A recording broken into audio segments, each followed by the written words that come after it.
Sasa niko maeneo ya njia 4. Hii hapa ni njia 4 mwelekeo wa Mbezi kwa Robati ama Mbezi wa Magufuli. Ila ni njia 4 kabisa hapa. Kutoka njia 4 kuna baa moja ilikuwa inaitwa Saisai. Baada ya Saisai basi unafika kwenye hii nyumba hapa. Hii wana nyumba ni Stand Alone House. Ni chumba sebule jiko na choo. Bajeti yetu $22,500. Mazingira tunaweka vizuri, nyumba ni mpya ikumbukwe. Karibu sana.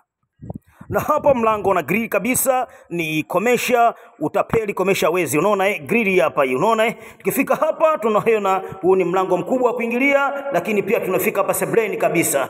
Unaona namna hii. Hii ni sebule yetu. Sebule ni kubwa kabisa na nyumba inajitegemea. Chumba sebule jiko na choo, basi ukumbuke inajitegemea. Dakika moja kutoka barabara ya lami, na hili ndio jiko. Jiko sijamuuliza vile boss kama anataka makabati ama vipi, lakini pia unaruhusiwa kuzungumza naye kwa vizuri kabisa ili nyumba ikae vizuri. Nyumba ni mpya kabisa. Na hiki ndio chumba sebule jiko choo, na hii ndio chumba yetu hapa hii.